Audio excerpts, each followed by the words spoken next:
In class 6 geography, the first chapter, Earth in the solar system.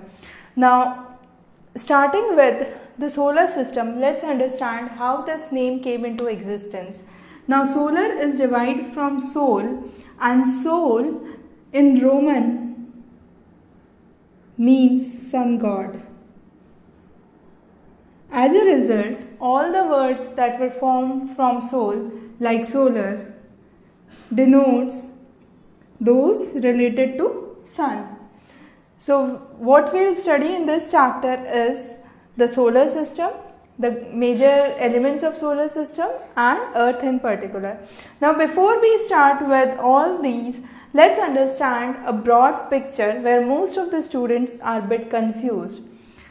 If I talk about, let's say this is my first circle which denotes universe.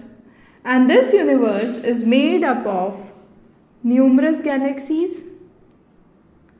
So it's made up of galaxies. Now galaxies can be of many types. The galaxy in which we live is Milky Way, or we call it Akash Ganga.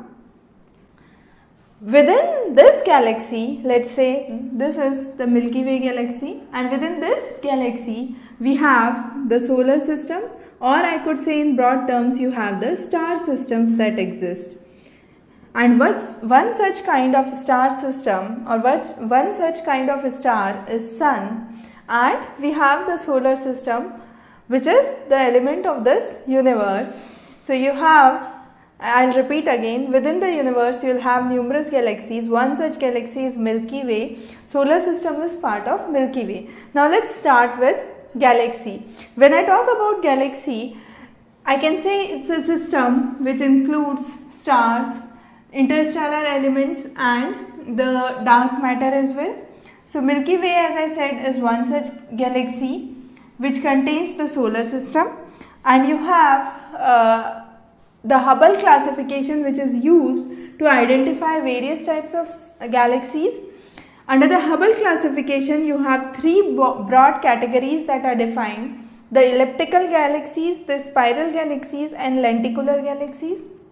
Of these, spiral galaxies are the most common.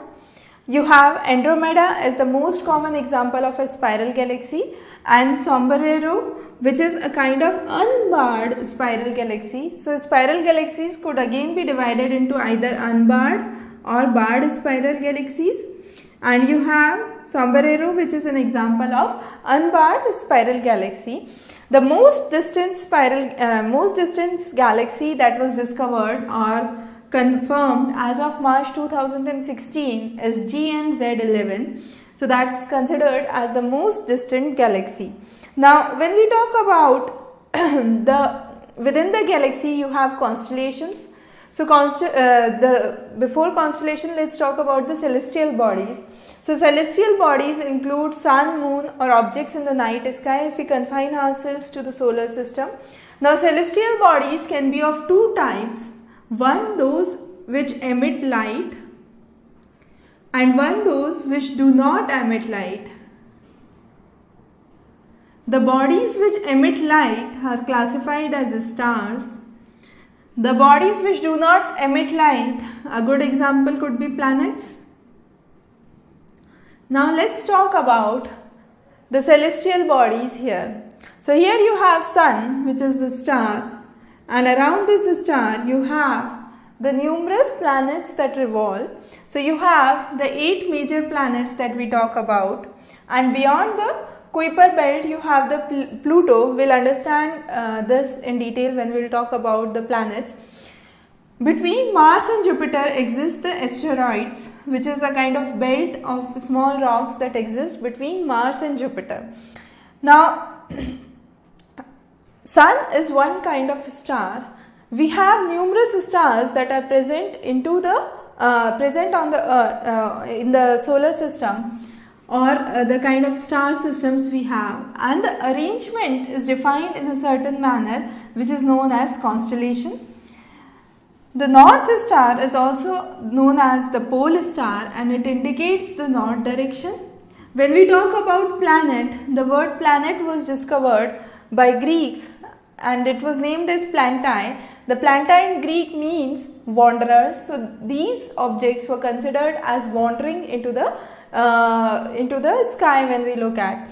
Now when we talk about constellations, as I said, there are officially 88 constellations that exist.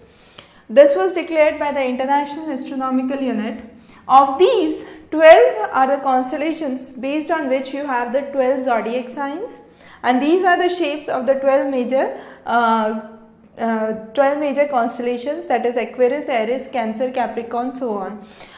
So besides that, you have the Ursa Major and Ursa Minor, which are the two major constellations that exist.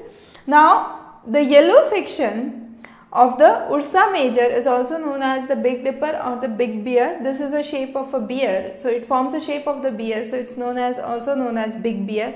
And these stars form the Saptarishi Mandal, or the 7 stars which form the Saptarishi Mandal, as we call it in Hindi.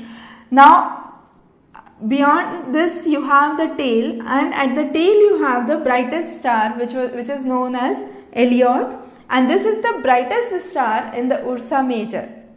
However, you have Polaris, which is the brightest star in the Ursa Minor and also considered as one of the brightest stars. So this is about the constellation. Now moving on